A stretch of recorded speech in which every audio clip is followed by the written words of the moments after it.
د لیوال ملي پوهې پروګرام وسایل نه همت اړین دی. د ټکنالوژۍ په مرسته زده کړه په هر کور، هر ځای، هر وخت او هر عمر کې پرته له ښوونکي او ښوونځي. په سبق به پیل وکړو. د پښتو لیک کتاب مو راواخلئ. زموږ د نن ورځې سبق دی زوا یا زوی. زوا یا زوی د پښتو په تورو کې 28م توری دی چې د نن ورځې په درس کې به یې ووایو. د کتاب 28م مخ راواړوئ. په دغه زرغون رنګي چوکاټ کې دغه په تور رنګ غاړ د زوه توری لیکل شوی دی. دا ګورئ، دا هغه شی چې له چپ لور نه ښي لور ته ځي او بیا بیرته چپ لور ته ځي. دا راښیي چې زوه توری داسې لیکل کیږي. د زوه توري شکل مو وپېژنده. اوس د زوه توري په غږ خبرې کوو. اوس دا ګورئ، زوه توری په کلمه کې څنګه لیکل کیږي. دا ګورئ، ظرفونه او ترې لاندې منظره لیکل شوې ده.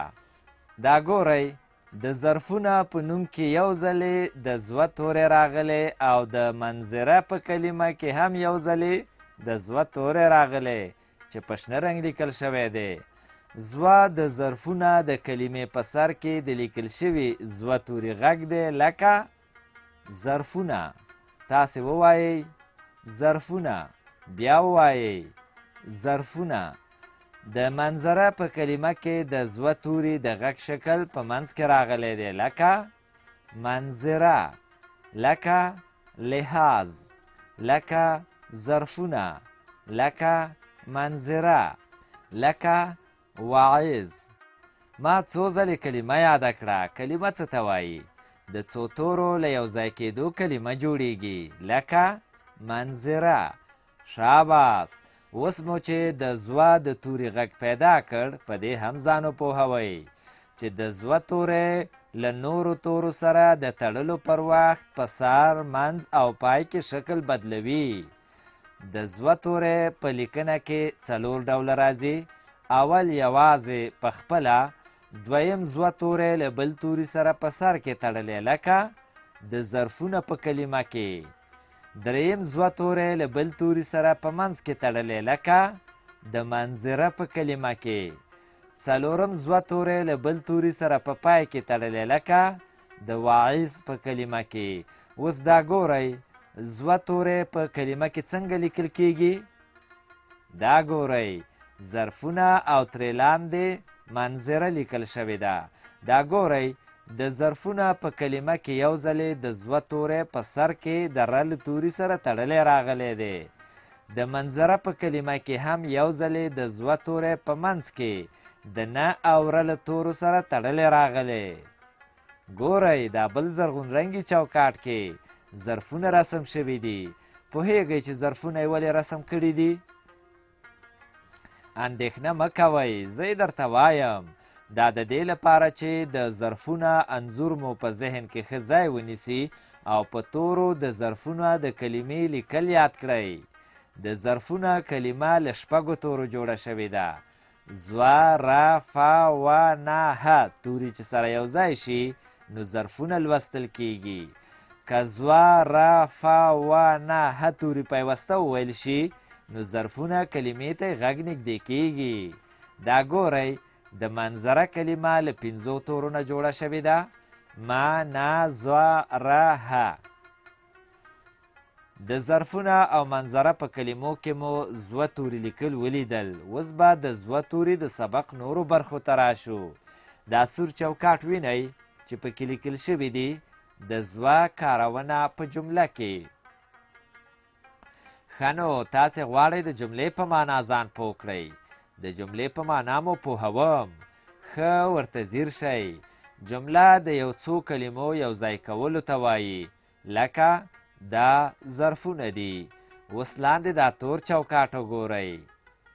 په دې تور چوکاټ کې په شنه رنګ لیکل شوي 2 جملې دي چې په هره کلمه کې د زوه توري کارونه په سره رنګ روښانه شوي. دا ظرف دی. ظرف څه ته وایي؟ اوس په همدې تور چوکاټ کې په سپین رنګ همدا جملې بیا لیکل شوي دي، خو یو توپیر یا فرق پکې ښکاري. که رښتیا پوه شوي یاست دا توپیر یې ماته وښیئ. شاباس. په هر هغه زوه توري مو ګوته کېښوده چې زیړ دی. ګورئ دلته دوه ځلې د زوه توری راغلی دی. اوس نو قلم راواخلئ او د هر زیړ زوه توري پر سر زوه توری ولیکئ چې د زوه توري لیکل مو زده شي. دا کار ځکه کوو چې د دې تور چوکاټ د پاسه په کیڼه خوا کې په زیړ چوکاټ کې درته لیکلي دي د زوه د کارونې ځایونه روښانه کړئ. د زوه توري په سر کې شکل لیکو. ډېر ښه. په تور چوکاټ کار وشو. اوس راځو شنه چوکاټ ته چې نورې جملې زده کړئ. دا د حفیظ د کلي منظره ده.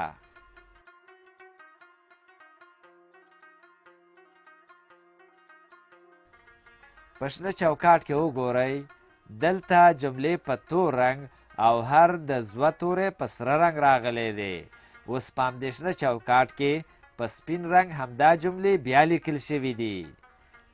دا ځل مو هم د نښې منځ وویشت. په هر هغه زوه توري مو قلم کېښود چې زیړ رنګ لري. دلته هر زوه توری په زیړ رنګ لیکل شوی دی. یو زوه توری د حفیظ د کلمې په پای کې د ی توري سره یو ځای راغلی. یو زوه توری د منظره د کلمې په منځ کې د نه او ره د تورو په منځ کې راغلی او بل زوه توری هم د منظره د کلمې په منځ کې راغلی دی. دا د حفیظ د کلي منظره ده. او دویمه جمله داسې ویل کیږي زموږ هیواد ښکلې منظرې لري. اوس قلم راواخلئ دا په سپین او زیړ رنګ چې دا د حفیظ د کلي منظره ده لیکل شوي پر سر یې ولیکئ چې لیک مو زده شي. او همدارنګه زموږ هیواد ښکلې منظره لري د جملې په سر ولیکئ. دا د حفیظ د کلي منظره ده.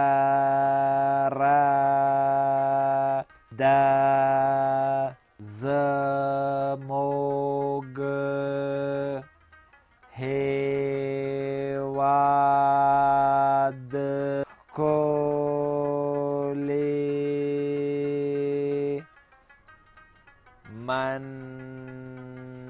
منظرې لري.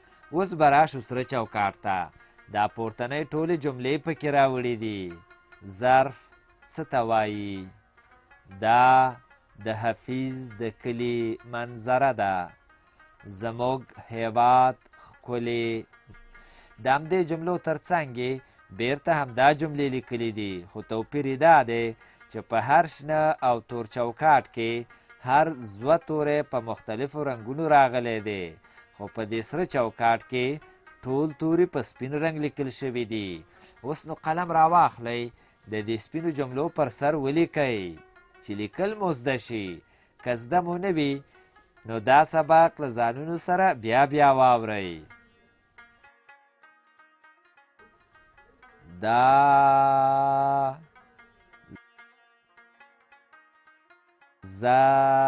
ظرف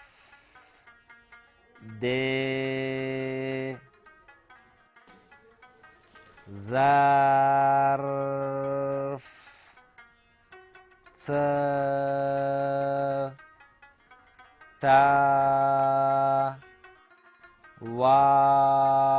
وایي؟ دا د حفیظ د کلي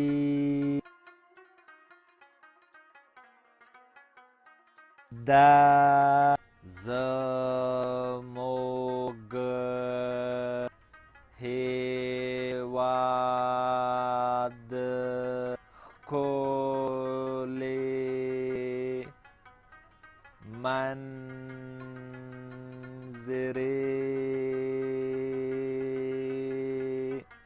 لاري. تر سره چوکاټ لاندې خړ چوکاټ ته راځو.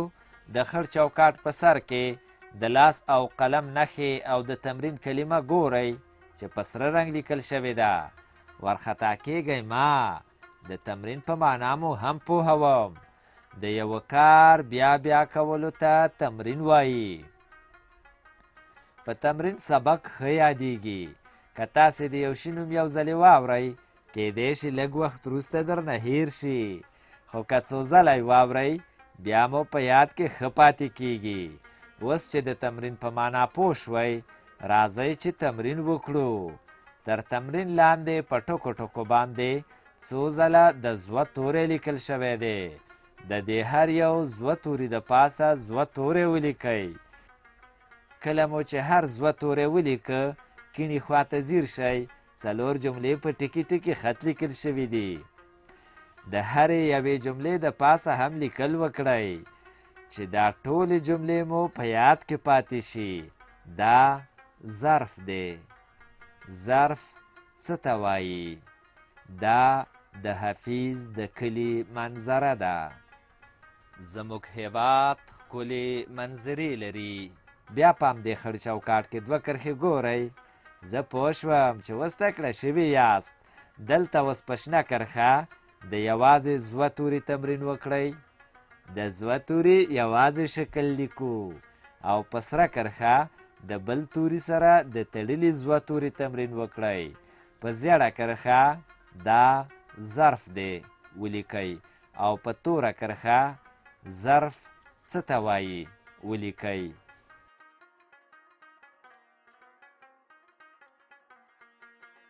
د زوه توري یوازې شکل لیکو.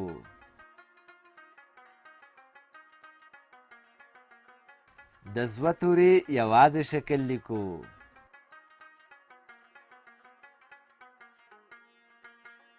د زوه توري په سر کې شکل لیکو.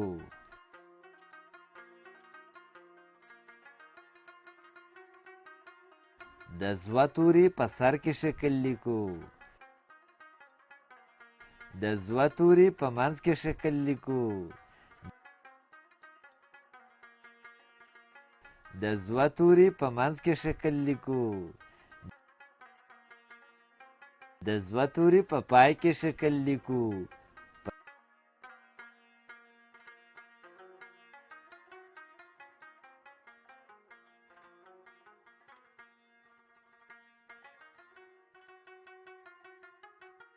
دا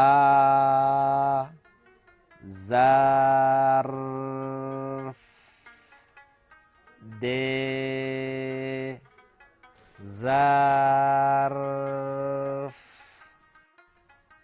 څه ته وایي؟ دا د حافظ د کلي منظره ده. زموږ هیواد ښکلې منظرې لري.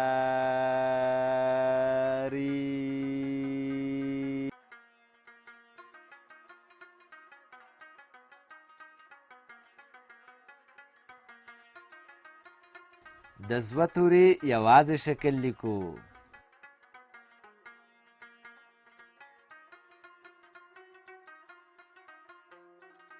د زوه توري په پای کې شکل لیکو.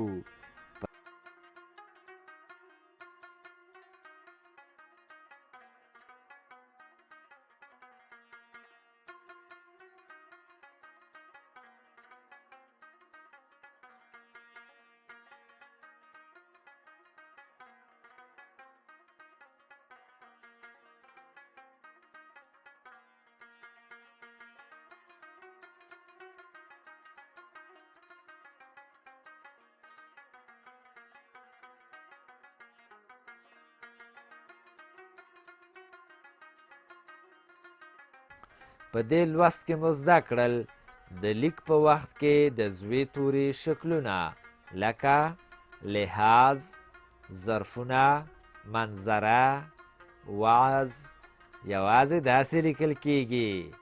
له نورو تورو سره ګډ په سر، منځ او پای کې داسې لیکل کیږي. کلمې مو زده کړې: ظرفونه، منظره، لحاظ، وعظ، څه، وایي، حفیظ، کلی، زموږ، هیواد، ښکلي، لري، جمله، ځایونه، روښانه، تمرین او داسې نور.